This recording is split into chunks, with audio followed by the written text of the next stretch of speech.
mempersembahkan sebuah novel yang berjudul Istri Pelampiasan Hasrat, memasuki bab 20. Selamat mendengarkan. Kabar duka yang sampai di telinga Satria itu serasa menghancurkan semua kebahagiaannya. Dia yang seharusnya tertawa puas karena bisa dengan cepat terlepas dari Felicia, nyatanya malah merasakan duka yang teramat dalam karena kabar kehilangan buah hatinya. Satria langsung mendatangikannya di kampung untuk melihat langsung kondisinya. Sepanjang perjalanan, dia hanya diam karena tidak bisa memikirkan bagaimana bisa hal buruk itu terjadi menimpakannya. Tuan, kita akan langsung mendarat di rumah sakit, kata sekretaris Gio memberi informasi. Namun Satria sama sekali tidak peduli dengan apa yang dikatakan sekretarisnya itu. Kehilangan bayi yang ada di dalam kandungan Kania rasanya sudah menghancurkan seluruh hidupnya. Helikopter mendarat sempurna di atap rumah sakit tempat Kania dirawat. Satria langsung minta diantar ke tempat Kania dirawat, tanpa peduli pemilik rumah sakit yang sampai turun tangan menyambut kedatangannya. Saat sampai di depan ruang Kania, ternyata sudah ada Gabriel yang sedang duduk di kursi tunggu. Laki-laki itu segera berdiri menyambut kedatangan Satria dan sekretaris Gio yang sampai diantar langsung oleh pemilik rumah sakit. Bagaimana keadaan istriku? Tanya Satria dengan pilu. Lihat saja sendiri, dokter sudah mengizinkan untuk dijenguk, jawab Gabriel. Satria mengangguk dan langsung masuk. Sementara Gabriel mendekati sekretaris Gio untuk memberi informasi keadaan pengawal dan juga pelaku yang saat ini sudah dirawat di rumah sakit itu. Karena Gabriel berhasil menangkap pelaku yang membuatkannya kehilangan bayinya. Satria berjalan gontai menatap istrinya yang babak belur. Kepala Kania sampai harus diperban, berikut wajahnya seperti bekas tamparan atau pukulan yang sangat keras. Wanita itu saat ini masih memejamkan mata dengan tangan yang dialiri selang infus berisi kantung darah. Laki-laki itu mencium dalam-dalam pelipis Kania dengan mata terpejam. Hatinya benar-benar hancur sekarang. Sampai tanpa bisa ditahan, ada buliran bening yang keluar dari pelupuk matanya. Mas, suara lirih yang memanggilnya membuat Satria buru-buru menghapus bekas lelehan di pipinya dan kini menatapkannya dengan sekuat hati. Ya sayang. Satria menyentuh pipi Kania. Hatinya terasa seperti diiris saat menatap mata Kania yang berkaca-kaca. Maafkan aku, Mas, ucapkannya dengan air mata yang mulai meluncur deras. Hatinya lebih rapuh dari Satria, tapi dia sempat meminta maaf untuk kesalahan yang bahkan tidak ia lakukan. Enggak apa-apa, balas Satria sambil menghapus air mata Kania dengan ibu jarinya. Suaranya bergetar karena dia sendiri merasakan dadanya yang sesak, seperti tertimpa benda yang sangat kuat. Kenapa mereka tidak membunuhku saja? Satria tak tahan mendengarnya. Lalu ia menjatuhkan kepalanya di dada Kania dan memeluk tubuh wanita itu yang tengah lemah di atas ranjang. Kania, jangan pernah berkata seperti itu. Kita harus kuat menghadapinya. Satria kembali menatap Kania dan mengecup pipi istrinya. Mereka memang berhasil memisahkan kita dengan anak kita, Kania. Tapi aku janji, mereka tidak akan pernah bisa memisahkan kita. Laki-laki itu membiarkan istrinya menangis dalam pelukan, hingga Kania tertidur kembali dalam keadaan menangis. Kemudian Satria memanggil sekretaris Gio untuk membicarakan keguguran Kania. Tuan, Odi dan Emon kritis. Mereka dan Nona Kania diserang oleh 10 orang bersenjata saat pagi buta. Tapi pemimpin kelompok mereka yang menyerang Nona saat ini sudah diamankan berkat Tuan Gabriel. Gio, aku yakin ini ada hubungannya dengan Feli dan mamanya. Cabut semua fasilitas mereka sampai hakim memutuskan perceraian. Mereka sudah membunuh anakku. Mata Satria memerah. Luapan amarahnya harus tertahan karena dia sedang mendekapkannya saat ini. Aku tidak akan mengampuni mereka. Aku janji. Satria dan sekretaris Gio mendatangi Emon, mengawalkannya yang kini sudah sadarkan diri. Laki-laki itu menderita luka lebam hampir di seluruh wajahnya.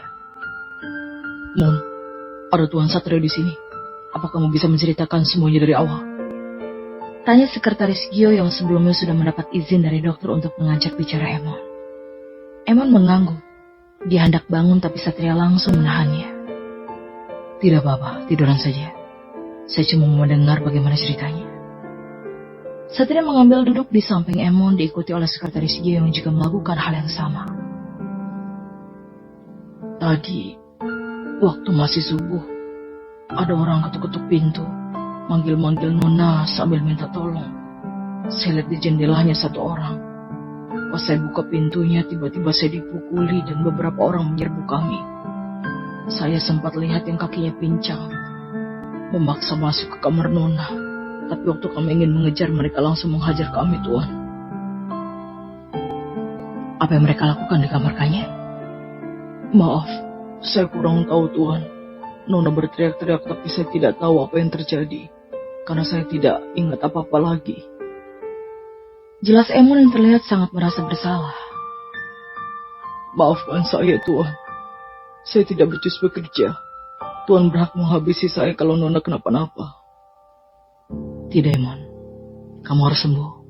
Dan kamu harus membantuku membalaskan pelakunya. Kita akan kembali ke ibu kota setelah Kanya diizinkan pulang. Satria sudah memutuskan untuk membawakannya kembali.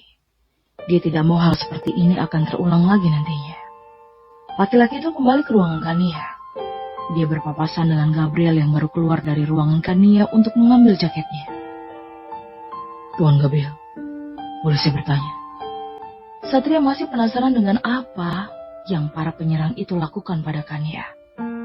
Dan Gabriel adalah orang yang membawakannya ke rumah sakit. Kita duduk di sini saja, Tuan Satria. Aku tidak keberatan untuk menjelaskan semua. Satria mengangguk dan akhirnya mereka duduk bersebelahan di kursi tunggu. Tepat di depan ruangan tempat Kania dirawat. Jadi, apa yang terjadi pada Kania? Maksud saya Kania. Gabriel menghela nafas berat. Dia melipat jaket di tangannya yang mulai menjelaskan. Waktu bangun pagi untuk buang air kecil, aku dengar suara ribut. Dan tidak lama suara teriakan Kania terdengar. Aku langsung ke sana. Dan ternyata ada sekitar 10 orang yang menghajar 2 pengawal Kania. Tentu mereka tak imbang. Dan aku membantu 2 pengawal Kania itu. Saat para warga datang, mereka hampir kabur tapi gagal karena para pekerja di proyek itu ikut membantu menangkap mereka. Aku langsung ke kamar Kania untuk mengeceknya. Ternyata kepalanya berdarah. Dan juga ada darah yang mengalir dari paha. Dan Kania dalam keadaan pingsan. Kemarahan Satria pada pelaku yang membuat istrinya celaka kian bertambah besar. Membayangkan Kania kesakitan sampai kehilangan bayinya membuat Satria tidak bisa mengampuni pelakunya. Terima kasih Tuan Gabriel karena Anda, nyawa istri saya masih tertolong. Ucap Satria sambil memejamkan mata. Tidak usah berterima kasih Tuan Satria. Kalau boleh aku usul, lebih baik Kania bersama suaminya. Terlepas apapun masalah yang sedang kalian hadapi. Tidak seharusnya Kania tinggal di tempat yang sangat jauh dari Tuan Satria. Apalagi dalam keadaan hamil. Ya, saya paham. Saya akan membawakannya kembali setelah dia pulih. Tuan, maaf. Sekretaris Gio memberi kode pada Satria untuk berbicara berdua. Gabriel akhirnya pamit pulang karena tugasnya sudah selesai. Ada apa, Gio? Tanya Satria saat memastikan Gabriel telah pulang. Tuan, kami sudah menyelidiki ponsel para pelaku dan kecurigaan kita memang benar. Nyonya Lily terlibat dalam hal ini. Jawab Sekretaris Gio sambil menunjuk beberapa bukti. Dan Nyonya Feli tadi menelpon untuk menanyakan kenapa kartu kredit dan debitnya tidak bisa dipakai. Jebloskan Lily ke penjara. Dan pastikan Feli tidak akan mendapatkan sepeser pun dari perceraian ini. Aku akan memberikan kejutan yang tidak akan bisa mereka lupakan. Satria merasakan dadanya naik turun menahan amarah yang sudah tidak sabar ia luapkan di depan Felicia. Satria membawakannya ke ibu kota untuk mendapatkan perawatan yang lebih baik. Dia ingin Kania diperiksa secara menyeluruh untuk memastikan kesehatannya. Kania sudah menjalani kulit tes untuk membersihkan rahimnya karena mengalami keguguran pasca kejadian penyerangan itu. Dia masih syok dan sangat kehilangan bayi yang sangat menanti dan dijaga dengan baik. Apa ini hukuman? Karena aku sudah merusak rumah tangga orang lain. Wanita itu bergumam dengan tatapan kosong. Wajahnya yang putih bersih terlihat pucat seperti mayat hidup. Satria yang baru keluar dari kamar mandi mendengar semua yang Kania katakan. Hatinya terasa koyak mendengar langsung Kania yang menyalahkan dirinya sendiri atas apa yang terjadi. Memang, setiap perbuatan akan mendapatkan balasan yang setimpal. Dia yang memiliki niat menjadi pecur telah diselamatkan Satria dengan menjadikan wanita itu sebagai simpanannya. Namun masuk dalam hubungan rumah tangga adalah kesalahannya. Dan Kania sadar, dia masuk dalam kehidupan dan Satria saat rumah tangganya dengan Feli baik-baik saja. Meskipun pada akhirnya terungkap bahwa Feli lebih dulu berselingkuh, jika saja Kania tidak hadir di tengah mereka, pasti Satria dan Feli masih baik-baik saja terlepas perselingkuhan sang istri sah yang sebenarnya memang bersalah. Satria berjalan mendekati Kania yang masih melamun dengan posisi duduk bersandar. Laki-laki itu ikut duduk dan memeluk istri mudanya yang masih larut dalam kesedihan. Kania, jangan berpikir seperti itu. Kamu tidak merusak rumah tanggaku, tapi Feli sendirilah yang menghancurkannya. Hanya saja aku menyadarinya setelah bertemu denganmu. Hati Satria juga hancur, tapi tidak selaku Kania. Dia malah semakin bertekad membalas perbuatan orang-orang yang telah mencelakai istri dan anaknya. Aku sudah gagal menjadi ibu. Buliran bening meluncur deras dari kelopak mata Kania. Kesedihan yang menyayat hati masih sangat dirasakan sampai detik ini. Namun semua itu tidak ada gunanya lagi sekarang. Anak dalam kandungannya juga tidak akan kembali. Kita akan menggantinya dengan banyak anak, sayang. Jangan sedih terus. Aku janji akan melakukan yang terbaik supaya kamu bisa hamil lagi. Setelah perceraianku dengan Feli selesai, kita akan menikah secara resmi. Kata Satria membesarkan hati Kania. Wanita itu hanya diam, tapi air matanya mulai berhenti. Dalam hati, Kania berdoa supaya dia segera hamil lagi. Lili dan Feli datang ke sidang perceraian Satria dan Felicia. Karena Satria tidak datang saat mediasi kedua. Akhirnya hari ini sidang perdana pun digelar. Satria sudah menyiapkan kejutan istimewa untuk istri dan mertuanya yang sebentar lagi akan menjadi mantan. Satria, kenapa kamu membekukan rekening aku? Aku masih istri kamu dan aku berhak mendapatkan nafkah sampai pengadilan memutuskan perceraian kita. Feli menarik tangan Satria saat mereka akan memasuki ruang persidangan. Itu akibat ulah jahatmu bersama mamamu, balas Satria. Dia menampik tangan Feli dengan kasar dan segera berjalan masuk. Satria sudah tidak sabar mengungkap semua kebusukan Feli dan Lili. Sekarang mereka berdua bisa memikirkan harta. Mungkin besok mereka hanya akan memikirkan bagaimana cara mempertahankan nyawanya.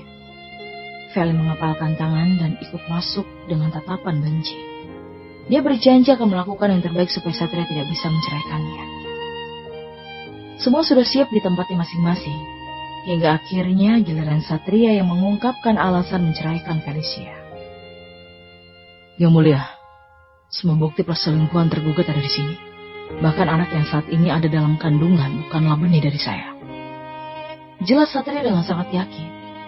Hakim membaca surat hasil tes DNA Feli bersama Satria dan juga Andrew. Sementara Feli dan juga mamanya saling berpandangan. Kemudian Lili berbisik pada putrinya. Tiba-tiba Feli berdiri untuk menyanggah. Dan dia pun berkata, "Ya mulia, tes itu ilegal. Mereka mengambilnya tanpa izin dari saya. Saya tidak merasa suami saya meminta izin untuk tes DNA. Bisa saja tes itu palsu, karena suami saya sudah dirayu oleh wanita ular yang menggoda suami saya." Dasar wanita iblis. Apa dia tidak tahu tata cara pengadilan? Bukan masalah cara yang legal atau ilegal. Yang paling penting itu adalah hasilnya. Dia bukan darah dagingku. Satria dan pengacaranya tersenyum mengejek Feli yang tidak mengerti tata cara dalam persidangan. Hakim pun meminta Feli untuk menyampaikan keberatannya dalam sidang berikutnya. Setelah Satria menyampaikan semua bukti dan alasan menceraikan Feli, akhirnya sidang akan dilanjutkan beberapa hari lagi. Semua orang keluar dari ruang persidangan. Begitu juga dengan Feli dan Satria. Dua orang yang masih berstatus suami istri itu berdiri saling berhadapan dengan mata yang sama-sama saling menatap. Tiba-tiba beberapa orang polisi mendatangi mereka dan memberikan surat penahanan pada Lily. Selamat siang, Saudari Lily. Anda kami tahan atas tuduhan penganiayaan yang dilaporkan oleh Saudari Kania. Apa? Saya tidak melakukan apa-apa. Nyonya Lily mengelak. Dia memang tahu bahwa orang suruhannya tertangkap. Tapi dia sangat yakin bahwa tidak ada bukti apapun yang bisa menyeretnya dalam kasus ini. Mah, penganiayaan apa? Tanya Felicia yang tidak tahu apa-apa mengenai kejahatan yang dilakukan oleh sang ibu. Mama difitnah, Vel.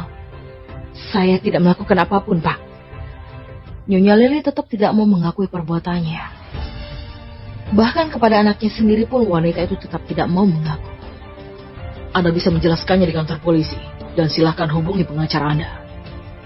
Perintah polisi itu pada anak buahnya. Mereka kemudian membawa Nyonya Lily ke mobil polisi yang sudah siap di depan mereka. Vel, kamu harus cari pengacara yang bagus buat Mama, teriak Nyonya Lily saat dibawa paksa. Bayar pengacara uang dari mana, Mah? Felicia tiba-tiba merasa lemas. Satria hanya menonton sambil melipat kedua tangannya di dada. Sat, tolongin Mama, Sat. Mama gak salah. Pinta Felicia meski dia tahu itu akan sia-sia. Mama kamu sudah membunuh anakku. Kamu juga sudah berselingkuh sampai hamil dengan laki-laki lain. Sekarang kamu minta aku buat menyelamatkan mama kamu. Hidupkan lagi anakku. Baru aku akan mengeluarkannya dari penjara. Bersama